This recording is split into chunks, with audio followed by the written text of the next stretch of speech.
संतों के सम्राट सदगुरु कबीर साहिब जी के पावन चरण कमलों की वंदना करते हुए आइए हम सभी लोग सदगुरु कबीर साहिब जी का एक मार्मिक भजन जिस पर हम चर्चा कर रहे हैं। 3 दिन तक हमारा लाइव प्रसारण हुआ। आज हम सभी लोग सदगुरु कबीर साहिब जी का जो भजन अभी शेष रह गया उसको पूरा करने का प्रयास कर रहे हैं। आज की पंक्ति में सदगुरु कबीर साहिब जी यह कह रहे हैं कि हम सबको क्या करना चाहिए? नेकी का काम करना चाहिए। नेकी क्या है? नेकी यानी नेकी यानी लक्ष्मी देवी, नेकी यानी नेक कार्य, अच्छे कार्य, भलाई के कार्य। गोस्वामी तुलसीदास जी भी कह रहे हैं कि यही धर्म है, दूसरे के साथ भलाई का व्यवहार करना ही सच्चा धर्म है। क्या कह रहे हैं गोस्वामी जी? परहित सरस धर्म नहीं भाई, पर पीड़ा सम नहीं अधमाई। परहित, पराये के हित के समान कोई धर्म संसार में नहीं है। इधर पराये के हित के समान संसार में कोई धर्म नहीं है। इसलिए क्या करो? दूसरे का हित करते रहो, भलाई का काम करते रहो, क्योंकि इसी को धर्म कहते हैं, इसी को पुण्य कहते हैं, इसी को परमार्थ कहते हैं। जब हम दूसरे का भला करते हैं तो हमारा भी भला होता है। भला का उल्टा क्या होता है? भला का उल्टा लाभ होता है। दीपावली के अवसर पर हमारे बुजुर्गों ने सिखाया है, सिंदूर से लोग दरवाजे पर, अब तो आर्टिफिशियल बना बनाया भी आता है, लिख करके कोई चांदी की प्लेट, चांदी में लिखा रहता है, कोई प्लास्टिक में, है ना, कोई थर्माकोल में, अपने घर में अपने दरवाजे पर लिखे रहते हैं शुभ लाभ। तो शुभ लाभ, लाभ का उल्टा भला, और जो भला करेगा, शुभ करेगा, उसको जीवन में निश्चित ही लाभ होगा। तो इसलिए सदगुरु कबीर साहिब जी कह रहे हैं यही भजन है। कोई कहे कि हम भजन करना चाहते हैं, भजन कैसे करें, भजन क्या है? तो उसके लिए सदगुरु कबीर साहिब जी यही कहते हैं कि दूसरे के साथ अच्छा कार्य करना ही भलाई का कार्य है। यही भजन है, यही भजन है। सदगुरु कबीर साहिब जी का मैं भजन रखूं। मन की तरंग मार लो बस हो गया भजन, आदत बुरी सुधार लो बस हो गया भजन। इस सत्संग में क्यों आए हैं हम? रोज सत्संग क्यों करते हैं? सद्ग्रंथों का अध्ययन क्यों करते हैं? दान पुण्य सेवा, तीर्थ यात्रा, व्रत उपवास, ये सब क्यों करते हैं? आदत सुधर जाए। क्यों करते हो बताओ जी? आदत सुधर जाए। कहीं ना कहीं हमारी आदत बिगड़ी हुई है, इसीलिए तो हमें सारा काम। अस्पताल क्यों जाते हैं? कब तक जाते हैं?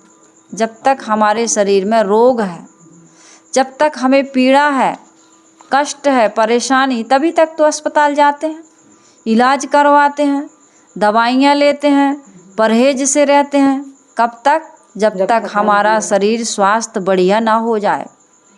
यदि हम सत्संग में आ रहे हैं, ध्यान चिंतन कर रहे हैं, दान पुण्य व्रत उपवास, नदियों में नहाना, जो कुछ भी कथा प्रवचन में हम जा रहे हैं, काहे के लिए जा रहे हैं? हमारा स्वभाव सुंदर हो जाए। नहीं बना है अभी।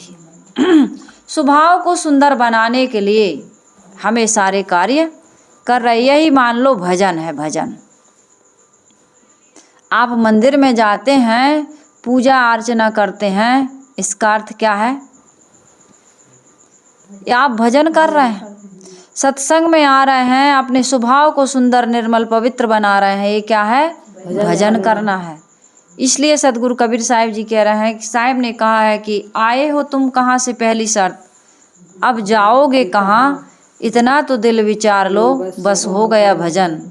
फिर दूसरा पॉइंट साहिब कह रहे, कोई तुम्हें बुरा कहे सुनकर करो क्षमा, वाणी का सर संभार लो, बस हो गया भजन। आज सदगुरु कबीर साहब जी गए हैं, नेकी सभी के साथ में बन जाए तो करो, मत सिर बदी का भार लो, बस हो गया भजन। ये धीरे धीरे हम क्या कर रहे हैं, स्टेप बाय स्टेप ऊपर उठ रहे हैं। लाइव प्रसारण के द्वारा आप कबीर आश्रम देवरी में अलग अलग कैटेगरी रहती हैं, वीडियो की अलग, शॉर्ट की अलग और लाइव की अलग, है ना। तो आप उसमें कबीर आश्रम देवरी में जाकर के देखिएगा लाइव, उसमें आपको वीडियो अपलोड हो चुका है, मिलेगा कि साहिब ने कहा है आए हो तुम कहाँ से, इस पर से हमने चर्चा की है। और वाणी का सर संभाल लो, इस पर चर्चा की है। पहले तो हमें यही जानना चाहिए कि मैं कौन हूँ, संसार में क्यों आती हूँ, और फिर यहाँ से जाने के बाद कहाँ जाती हूँ, कहाँ जाता हूँ, यही पता नहीं। तो इसकी चर्चा हुई है। फिर वाणी को कैसे हमें अपने बस में करना चाहिए, जिससे हमारा व्यवहार मधुर होता है, प्रेम बढ़ता है, और हमारे अंदर की जो ईर्ष्या है, कटुता है, बैर विरोध है, वैमनस्यता है, गाली निंदा झूठ का जो दोष वाणी में आ गया है, वो कैसे ठीक होता है, इस पर चर्चा हुई है। आज सदगुरु कबीर साहिब जी अब आगे कह रहे हैं कि नेकी सभी के साथ में बन जाए तो करो, नेकी सभी के साथ में बन जाए तो करो, मत सिर बदी का भार लो, बस गया भजन। मन की तरंग मार लो, बस हो गया भजन। आदत बुरी सुधार लो, बस हो गया भजन। साहिब जी क्या कह रहे हैं, नेकी सभी के साथ में बन जाए तो करो। सदगुरु कबीर साहिब जी ये नहीं कह रहा है कि बन जाए तो करो। कई लोग कहते हैं ना भाई सत्संग में आओ, कहते हैं देखते हैं समय निकाल पाएंगे, समय होगा तो आएंगे। तो इस ढंग से नहीं कह रहे हैं सदगुरु कबीर साहिब जी की बन जाए तो कर लेना, नहीं, करना ही है। कौन सा काम करना है, नेकी। आदमी यही नहीं कर रहा है। आज भी इस दौर का बदला नहीं चलन है, आज भी इस दौर का बदला नहीं चलन है, दूसरे के सुख में हमको बड़ी जलन है। ये सिस्टम आज भी नहीं बदल रहा, पहले भी यही था, आज भी यही है कि हम इस चलन को, इस भावना को आज भी नहीं बदल पा रहा है। मुझे एक कहानी बड़ी प्रभावित की, गुरुदेव जी से मैंने सुना, पहली बार गुरुदेव जी से सुना था कि दो तपस्वी थे। इस कहानी को मैं कहती रहती हूँ। दो तपस्वी थे, ये विचार करने की बात है कि तपस्वी लोग, साधु संत लोग जो वेश धारण कर लिए हैं, ये भी बहुत बड़ी उपलब्धि है वेश धारण कर लेना। पहले तो बाहर से बनाया जाता है, फिर अंदर से भी बन जाता है, और कितने लोग पहले अंदर से बन जाते हैं तब बाहर से साधु बनते हैं। सब प्रकार के साधु होते हैं, कोई बनते हैं कोई होते हैं, है ना। होना स्वाभाविक है और बनाना या बनना ये नकलीपन है। तो कितने लोग तो भीतर से साधु हो जाते हैं तब बाहर से साधु बनते हैं, और कितने लोग बाहर से पहले बन जाते हैं तब भीतर से होते हैं।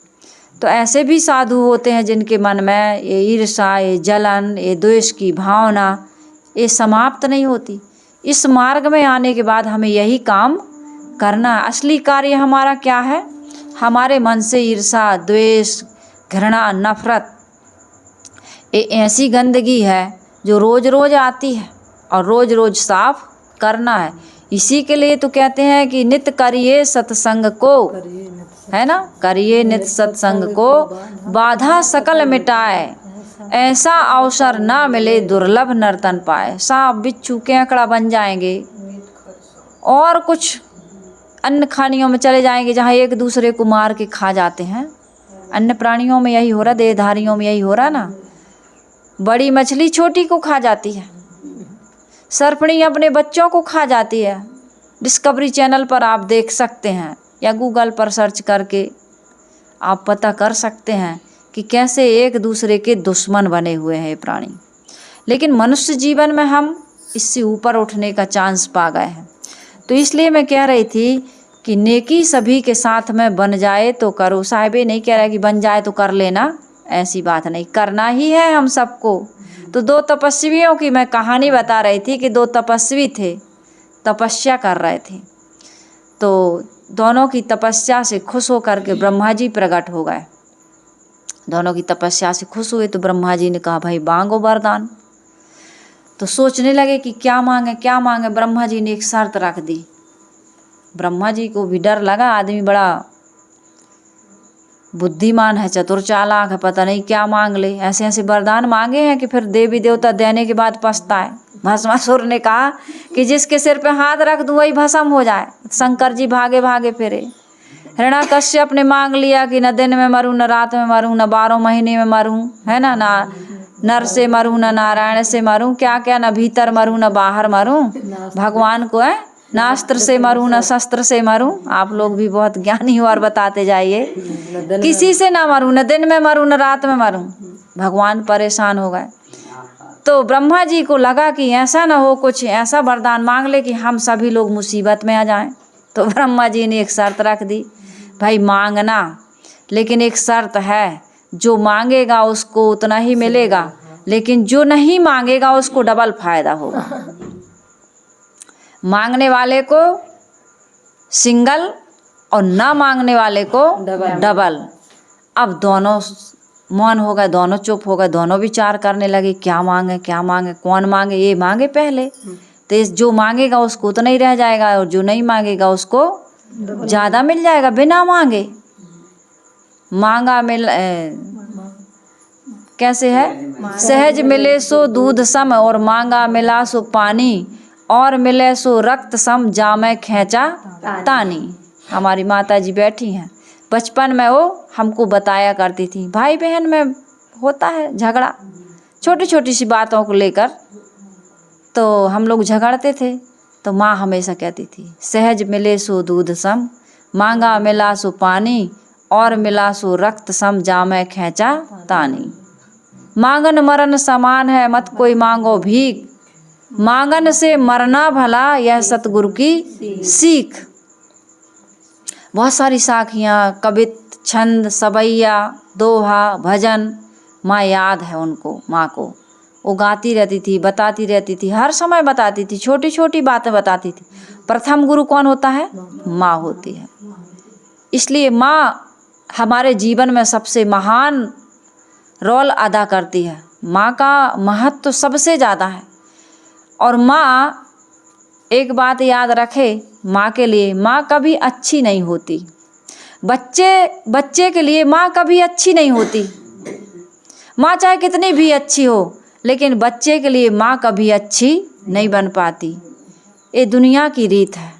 माँ, गुरु, गार्जियन, टीचर, ये कभी अच्छे नहीं बन पाते। माँ के लिए मैं कह रही थी, माँ कितने भी प्यार करे, यदि माँ अधिक प्यार कर दे तो बच्चा बिगड़ जाए, और माँ अधिक ताड़ ना दे तो भी बच्चा बिगड़ जाए। इसलिए माँ को कभी अवार्ड नहीं मिलता। सर्वश्रेष्ठ माँ हमारी, बहुत कम माताओं को ये मिलता है, लेकिन हर माँ को नहीं तो ये अवार्ड नहीं मिलता, ये पुरस्कार नहीं मिलता। कौन बच्चा कहता है कि मेरी माँ मेरी आइडियल है, मेरी गुरु है और मेरी सबसे बड़ी दोस्त है, मित्र है? कोई नहीं कहता अपनी माँ को। कौन कहता है? बहुत कम लोग कहते हैं। श्रवण कुमार जैसे राम जैसे पुत्र कभी कभी इस धरती पर अवतरित होते हैं। तो मैं दो तपस्वियों की कहानी कह रही थी कि दो तपस्वी थे, तपस्या कर रहे थे, और तपस्या करते करते ब्रह्मा जी प्रसन्न हो गए। तो ब्रह्मा जी ने कहा वरदान मांगो, लेकिन एक शर्त है कि जो मांगेगा उसको उतना ही मिलेगा, जो नहीं मांगेगा उसको डबल मिलेगा। दोनों सोच में पड़ गए कि अपना मांग करके कौन नुकसान करे। अब अपनी मनोकामना भी नहीं कर रहे हो व्यक्त कि मैं तो मांगूंगा एक राज्य, और मेरे पड़ोसी को, मेरे बगल वाले को मिल जाएगा डबल राज्य। तो मैं क्या करूं? मैं नहीं मांगूंगा। मैं ऐसा करता हूं, प्रतीक्षा कर लेता हूं ये मांगे और मुझे डबल मिल जाए। दोनों मौन। ब्रह्मा जी ने कहा भाई अब जाने का समय हो रहा है, हम कब तक प्रतीक्षा कर देंगे? मांगना है तो मांग लो। तो समझदार व्यक्ति क्या समझ, अपनी सोच किस प्रकार से रख रहा है, क्या मांग रहा है, सोच रहा है कि एक राज्य मांगूंगा तो 2 मिल जाएगा, तो ये तो मुझे सहन होगा नहीं। आज के भी दौर में बदला नहीं चलन है, दूसरे के सुख में हमको बड़ी जलन है। यदि हम फेल हो जाएं तो उतना नहीं रोएंगे जितना हमारा दोस्त फेल हो जाए तो हम हंसेंगे, है कि नहीं? यदि हम फेल हो जाएं तो उतना नहीं रोते, लेकिन हमारा दोस्त फेल हो जाए तो हम कितना हंसते हैं, मतलब कितना खुश हो जाते हैं, बहुत ज़्यादा खुश हो जाते हैं। और यदि हमारा घर बन जाए तो उतना खुश नहीं होंगे, लेकिन सामने वाले का घर बन जाए तो बहुत दुखी हो जाते हैं। हो जाते हैं कि नहीं हो जाते? हमारा नुकसान होगा तो उतना दुखी नहीं होंगे, सामने वाले का नुकसान होगा तो बहुत ज़्यादा खुश हो जाते हैं हम।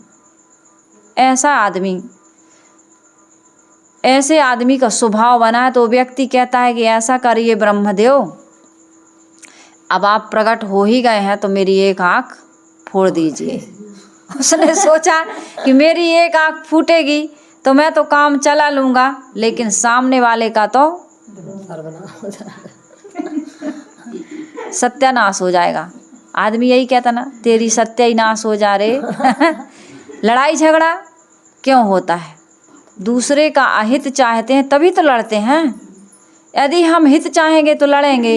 रामचंद्र जी ने भरत का हित चाहा और भरत ने राम का, तो क्या बन गई रामायण।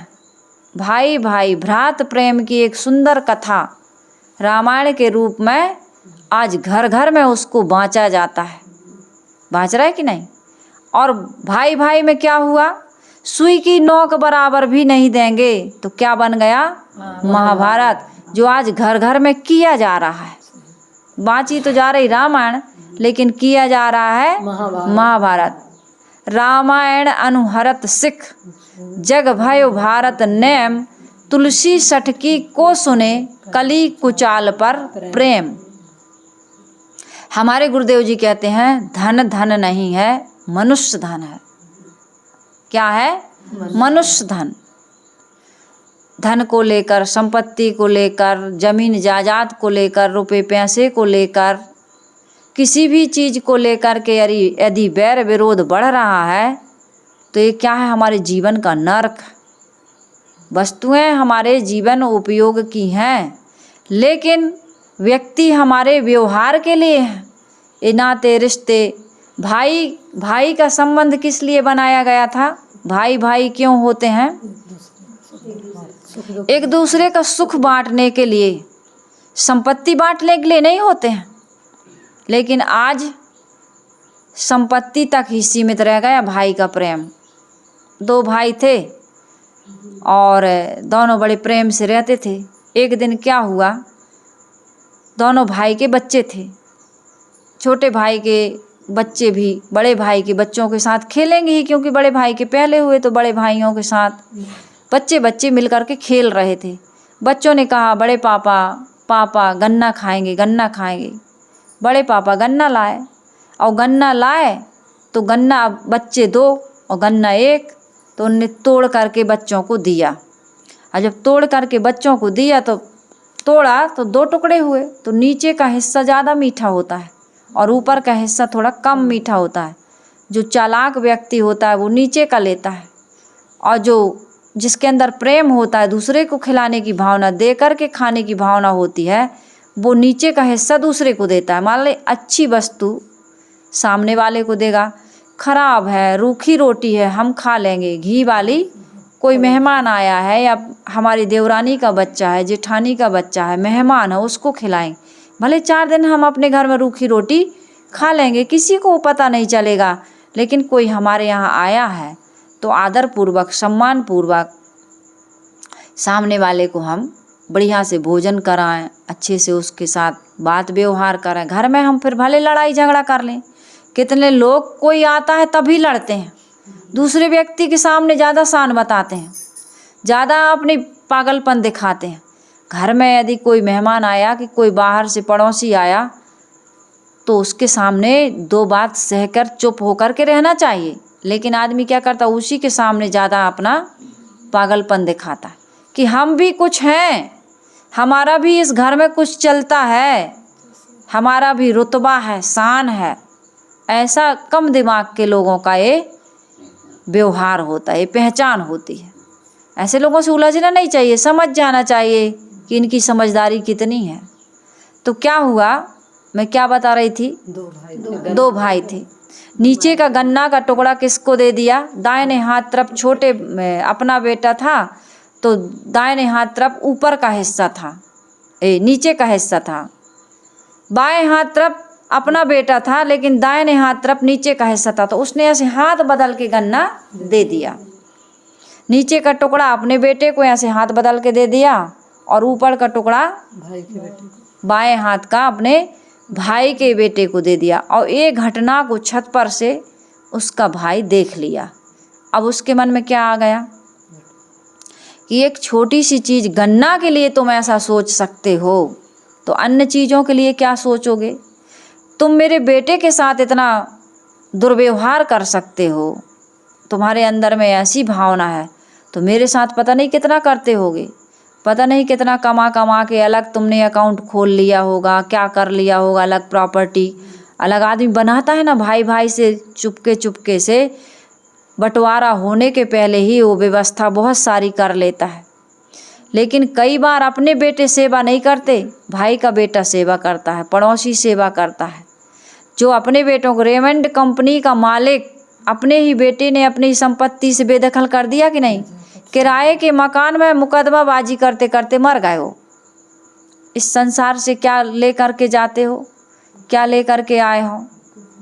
लेकिन आदमी कितना एक दूसरे के साथ दुर्व्यवहार कर रहा, छोटी छोटी सी वस्तुओं के, छोटी छोटी सी चीज़ों को लेकर के। तो भाई ने कहा कि भैया शाम को बैठे भोजन हुआ, ईटिंग मीटिंग एक साथ होती थी, कल क्या काम करना है, मीटिंग और ईटिंग यानी भोजन एक साथ करना। तो भोजन के साथ लोग योजना बनाते हैं कि भाई कल ये काम अपन को करना है, सुबह से लग जाते हैं लोग। तो भाई ने भी कुछ काम बताया, तो छोटे भाई ने कहा भैया पहले बंटवारा हो जाएगा, उसके बाद में कोई काम होगा। अचानक से बड़ा धक्का लगा जब बंटवारे की बात हुई। हम धीरे धीरे क्या कर रहे हैं, हमारे मन में क्या भाव आ रहा है, ये पता नहीं चलता। जब बात बढ़ जाती है, बंटवारे तक आ जाती, तब फिर आदमी को लगता है धक्का कि यार ऐसा क्यों, कुछ बातें तो हुई होंगी, तब तो आज बंटवारे के लिए बात हो गई। तो बंटवारे के लिए जैसे ही कहा तो शॉर्ट लग गया। ऐसा क्यों बोल रहा है, क्या हो गया। कहीं नहीं, कुछ नहीं, बस बंटवारा हो जाना चाहिए। तब भाई ने कहा भाई कारण तो बताओ। कहे भैया आज मैंने एक आपका व्यवहार देखा, मेरा दिल टूट गया, बहुत धक्का लगा मुझे। आप मेरे बेटे के साथ ऐसा व्यवहार कर सकते हो तो मेरे साथ आप क्या नहीं कर सकते। यही मुझे संदेह या मुझे मेरे मन में विचार आ गया और मुझे बहुत दुख हुआ। इसलिए मैं सोचता हूँ कि अभी उतना ज़्यादा मन नहीं बटा है, इसके पहले हमें बंटवारा कर लेना चाहिए, कहीं कल ऐसा ना हो कि बहुत ज़्यादा मन में नफरत आ जाए। तो ऐसा होता है, धन को लेकर के, संपत्ति को लेकर के, छोटी छोटी वस्तुओं को लेकर के हमारे मन में हम कितना बैर विरोध पाल लेते हैं कि नेकी नहीं कर पाते, अच्छे काम नहीं, अपनों के साथ, दूसरों का तो छोड़ दो, भलाई परोपकार वो व्यक्ति क्या कर पाएगा जो अपनों के साथ सुंदर व्यवहार नहीं कर पा रहा।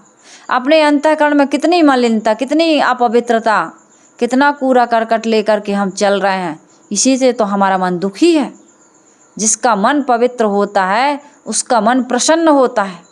एक सिक्के के जैसे 2 पहलू होते हैं ना, जितना मन प्रसन्न, जितना मन पवित्र उतना ही मन प्रसन्न। प्रसन्न मन में ही प्रभु का वास है। यदि आपका मन, यह मन तो निर्मल भया, कैसे, जैसे गंगा नीर, पीछे पीछे हरि फिरें, कहत कबीर कबीर। बताओ मैं तुम्हारी क्या सेवा करूं, तुम्हारा परमात्मा, तुम्हारा ईश्वर, तुम्हारा हरि तुम्हारे पीछे पीछे फिरता है। एक कर्म आदमी का पीछा नहीं छोड़ते। कितना भी छुप करके आप कर्म करिए, लेकिन अंदर बैठा है, अंदर तेरे अंतर्यामी रोज तुझे समझाता है। भला बुरा क्या करना तुझको राह तुझे दिखलाता है। लेकिन हम मन की कहीं पर चलते हैं। मन की कहीं पर चलने वाला फिर पीछे पछताएगा। राम सुमर के रहम करे ना, यूं ही जग से जाएगा। कृष्ण सुमर के कर्म करे ना, फिर पीछे पछताएगा। आदमी दुखी होता है कि नहीं होता है? गलत काम करने वाला कभी सुखी नहीं हो सकता। माता पिता, पति पत्नी, संसार की कोई भी संपत्ति या परिवार का या रिश्तेदार कोई भी व्यक्ति हो, वो उसको सुखी नहीं कर सकता। यदि हम कर्म कमाई आपनी निष्फल कभी न जाए। कोई न काहू सुख दुख कर दाता, जो जस करई सो तस फल चाखा।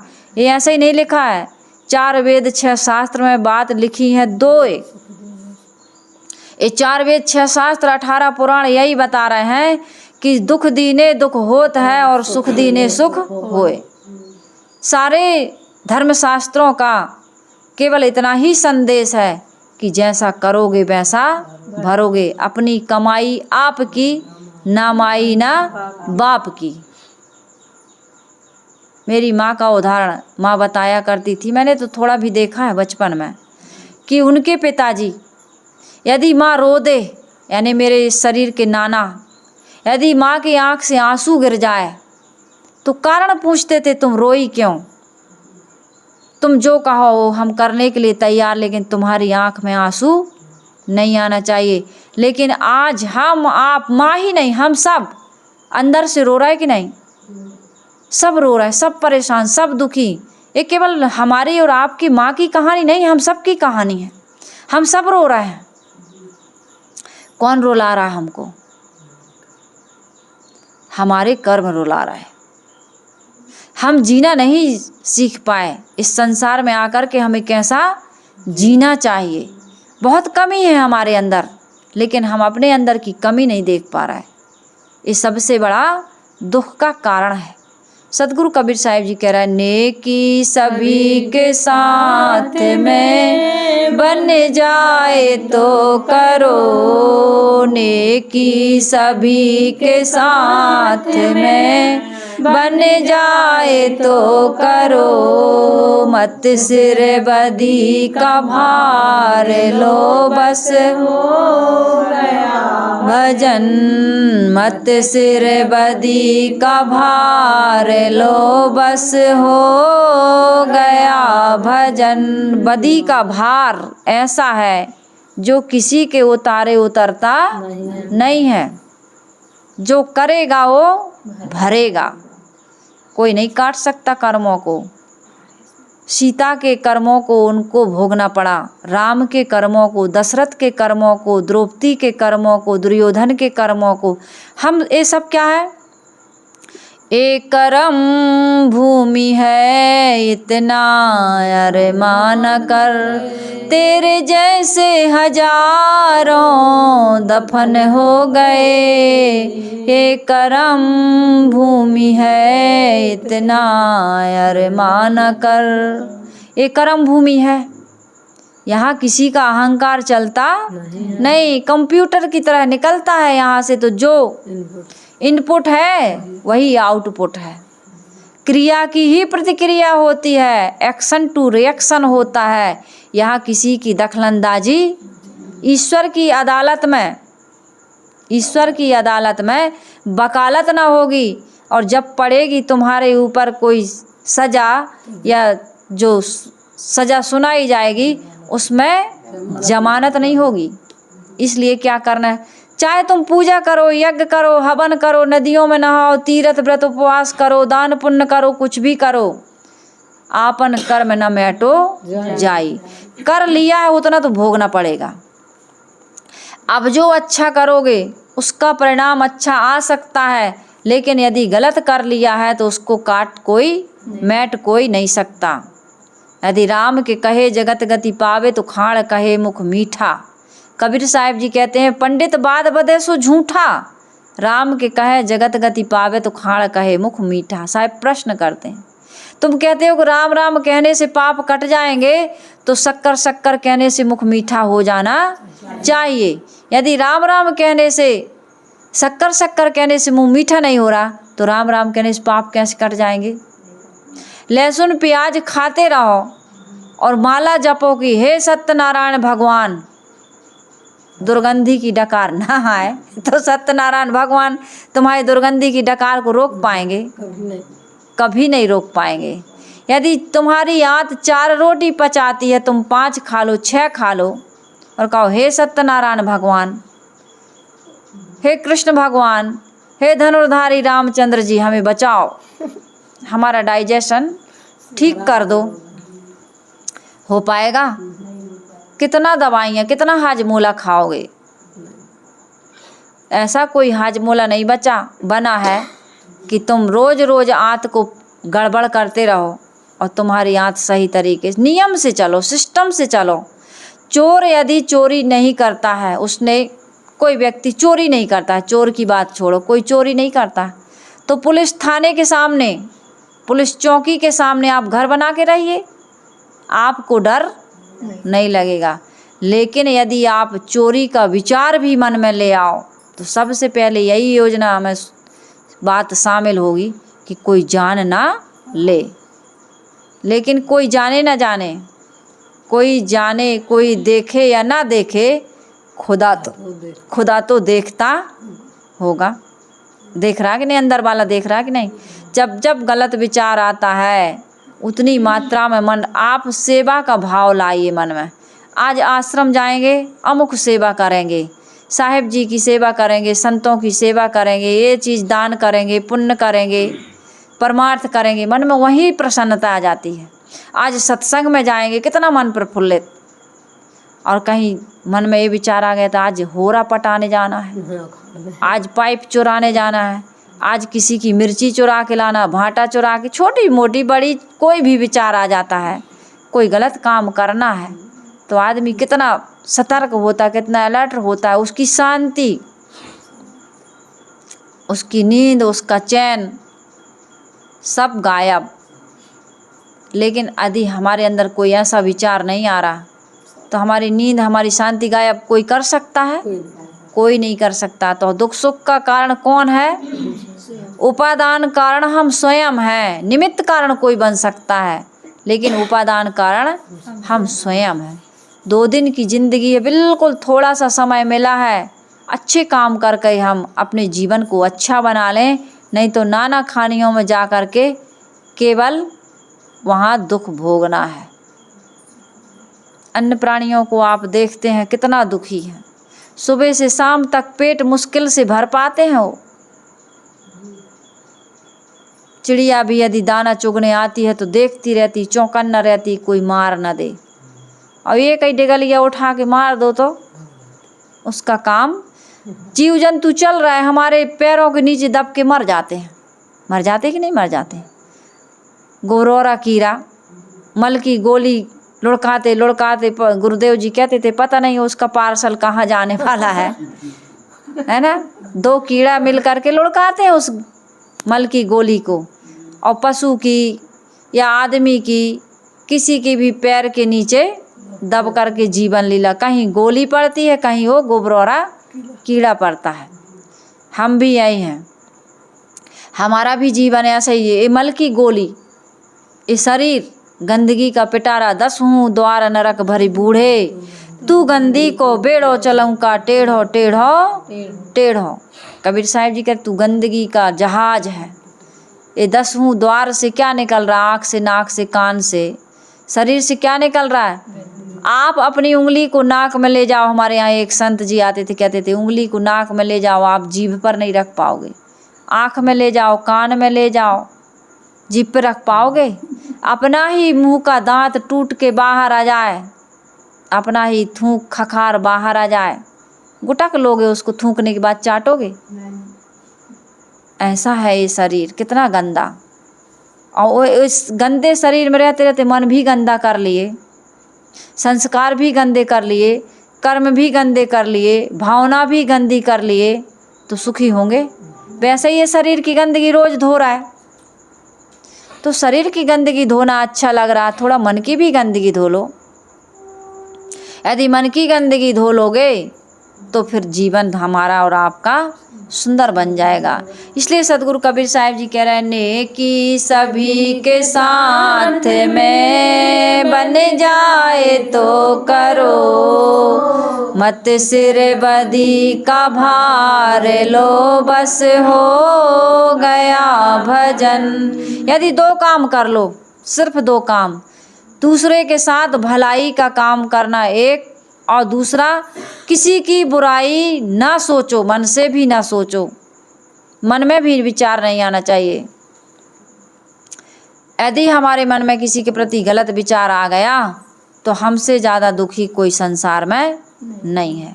इसलिए सदगुरु विशाल साहिब जी भी कहते हैं कि नहीं बिगाड़ो काहू को, जहाँ तक बने बनाओ। संत ये नहीं कहते कि दूसरे के घर में जा कर के रोज झाड़ू ही लगाओ, पोछा ही लगाओ, बर्तन ही मांजो, या किसी प्रकार। नेकी सभी के साथ में बन जाए तो करो, कबीर साहिब कह रहा है।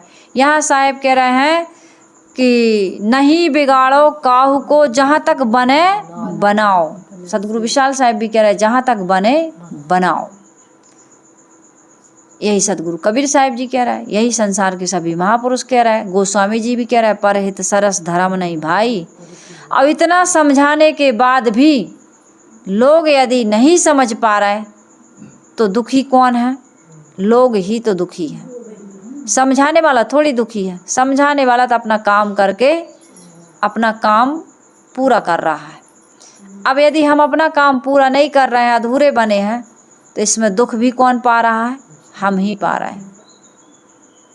इसलिए अपने दुख को दूर करने के लिए हमें सबके साथ क्या करना चाहिए? नहीं बिगाड़ो काहू को, जहाँ तक बने बनाओ, अपने से जो ना बने।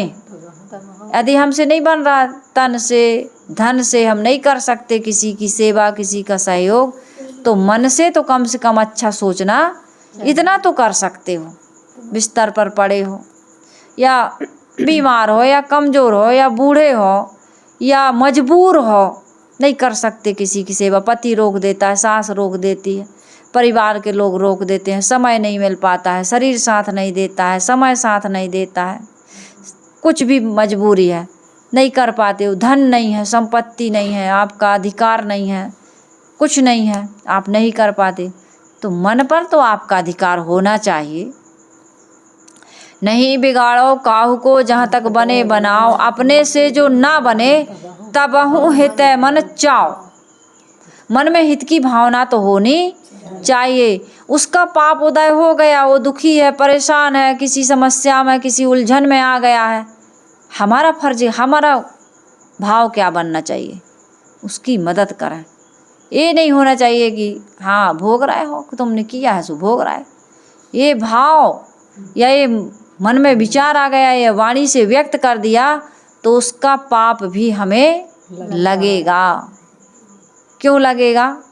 क्योंकि उसके दुख में हम सुखी हो रहे हैं। तो प्रकृति ये जानती है कि जिस चीज़ से तुम सुखी होते हो वही चीज़ तुमको ला करके वो दे देती है। सिद्धांत है, ये प्रकृति का नियम है। जिस चीज़ को लेकर के तुम सुखी हो रहे हो वही चीज़ आपको मिलेगी। आप चाहे क्या रहे हो, आप मांग क्या रहे हो, इससे उसको कोई मतलब नहीं। आप किस चीज़ को, दूसरे का बच्चा फैल हो गया, बिगड़ गया, दुर्व्यसनी हो गया, दुराचारी हो गया, दुर्गुणी हो गया, दुष्कर्मी हो गया, आपको बड़ी खुशी हो रही। आपका बच्चा भी एक दिन ऐसा हो जाएगा, आपके साथ ऐसे ही व्यवहार करेगा वो, क्योंकि प्रकृति जानती है कि इस चीज़ में तुमको खुशी मिलती है, तो वही चीज़ ला कर के तुम्हारे सामने वो दे रही है। आप कहते हमारे साथ ऐसा कैसे हो गया? तो इसीलिए आपके साथ ऐसा हो गया। तो सदगुरु कबीर साहिब जी कह रहे हैं कि नेकी सभी के साथ में बन जाए तो करो, मत सिर बदी का भार लो, बस हो गया भजन। एक पड़ोसी था, उसकी फसल बहुत अच्छी होती थी और बगल वाले की फसल बहुत खराब होती थी। उसको मन ही मन बड़ी ईर्षा, बड़ा कष्ट होता था, बड़ा दुख होता था, बड़ी जलन होती थी। एक बार क्या हुआ, कुछ मौसम खराब हो गया तो सभी पूरे गांव की फसल खराब हो गई। थोड़ी थोड़ी जैसे कीड़ा का प्रकोप हो जाता है, ओले गिर जाते हैं तो कुछ बचता है और कुछ तो नष्ट हो जाता है। तो जो बगल वाला था जिसकी फसल अच्छी हो रही थी और इसकी फसल कमज़ोर होती थी, इसकी तो पूरी नष्ट हो गई। अब वैसे ही भी कमज़ोर थी तो इसके पास कुछ पैसा आया, तो कुछ फसल आई तो पैसा आया। उसने कहा भाई चिंता मत कर, मेरे घर में जो बीज है और कुछ पैसा है मैं तेरी मदद करूँगा, दुखी होने की ज़रूरत नहीं, तू मेरा पड़ोसी है। यदि तेरे पास नहीं है आज तो क्या हुआ, मेरे पास है, मैं तुझे दूंगा। उसको बड़ा दुख हुआ, पश्चाताप हुआ कि मैं इसके बारे में ऐसा सोचता था और ये मेरी मदद करने के लिए तैयार है। पड़ोसी यदि किसी प्रकार से सुखी है, संपन्न है, तो वो आपकी मदद ही तो करेगा। और कहीं पड़ोसी बिल्कुल आपसे डाउन स्थिति में है तो आपकी मदद करेगा वो? बताइए। तो आप क्या चाहते हो, पड़ोसी उन्नति करे कि अवनति करे? हमेशा यही सोचना चाहिए कि पड़ोसी सुखी हो, संपन्न हो, धनवान हो, ज्ञानवान हो, हर चीज़ में हमसे महान हो, ताकि हमको भी उससे कुछ मिलता रहेगा। हम भी देते, हम भी हों, कहते हैं हे भगवान सबका भला हो, लेकिन शुरुआत हमसे हो। सबका भला हो लेकिन शुरुआत हमसे हो।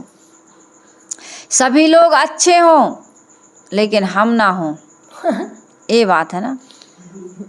सब अच्छे हों लेकिन सबसे पहले अच्छे हम हों, ऐसा भाव लाइए, तब हमारा जीवन सुंदर बनेगा, सुखमय बनेगा। तभी हमारा ये मानव जीवन पाना या ये सत्संग करना और सुनना सफल और सार्थक होगा। तो मेरा निवेदन है कि नेकी सभी के साथ में बन जाए तो करो, बिल्कुल भरसक प्रयास करो।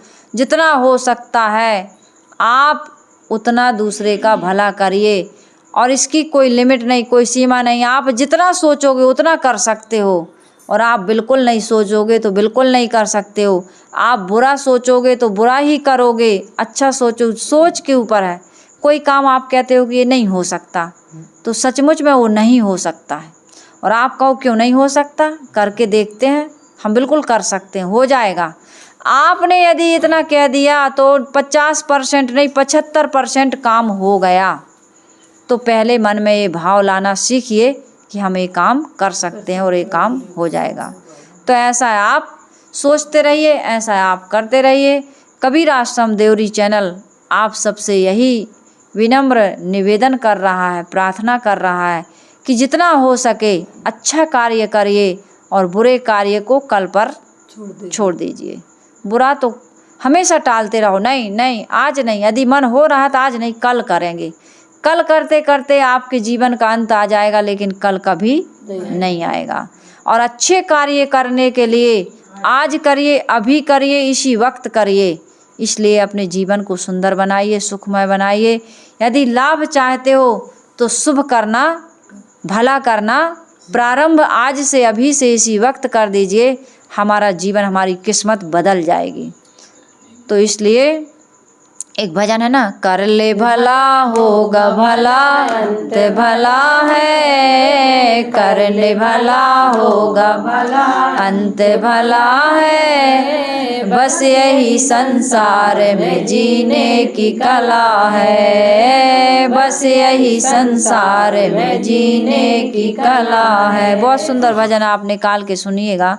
कर ले भला तो होगा भला, कर ले भला होगा भला, अंत भला है। आपका अंत भी भला होगा। जिसका शुरुआत अच्छा होता है उसका अंत भी अच्छा होता है। और शुरुआत मान लो बिगड़ गया हो तो देर आए दुरुस्त आए, अंत में तो अच्छा कर ही लेना चाहिए, क्योंकि ये अच्छा करने के लिए ही अच्छा भूमिका में हम आ गए हैं।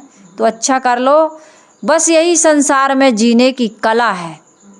जी तो सब रहा है लेकिन जीने की कला नहीं जान रहा है। जीने की सबसे सुंदर कला क्या है कि आप भला करिए तो आपका भला होगा, आपका लाभ होगा, नहीं तो घाटे में जाएगा ये जीवन। अंत में पश्चाताप करते हुए, हाथ मलते हुए इस संसार से हम और आप चले जाएंगे। फिर उस समय कुछ कर नहीं पाएंगे।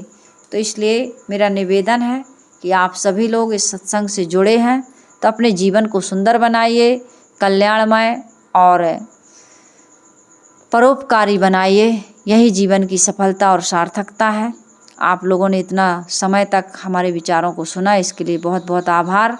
आइए हम सभी लोग गुरु के प्रति आभार व्यक्त करें, गुरु की वंदना करें। इसके बाद इस सत्संग को यहीं समाप्त किया जाएगा। वंदन है गुरुदेव तुमको, वंदन है गुरुदेव, वंदन है गुरुदेव तुमको, वंदन है गुरुदेव। काल जाल के फंदा भारी, काल जाल के फंदा भारी, परख लखायो भेव तुमको, परख लखायो भेव तुमको। वंदन है गुरुदेव, वंदन है गुरुदेव तुमको, वंदन है गुरुदेव। वेद शास्त्र सब खोजत हारे, वेद शास्त्र सब खोजत हारे, मर्म न जानत केव तुमको, मर्म न जानत केव तुमको। वंदन है गुरुदेव, वंदन है गुरुदेव तुमको, वंदन है गुरुदेव। गुरु समान और को दाता, गुरु समान और को दाता, ताकि करिए सेव तुमको, ताकि करिए सेव तुमको। वंदन है गुरुदेव, वंदन है गुरुदेव तुमको, वंदन है गुरुदेव। साहिब कबीर अभय पद दाता, साहिब कबीर अभय पद दाता, पूरण परख समेव तुमको, पूरण परख समेव तुमको। वंदन है गुरुदेव, वंदन है गुरुदेव तुमको, वंदन है गुरुदेव। साहेब बंदगी, साहेब बंदगी, साहेब बंदगी। बोलिए सद्गुरुदेव की।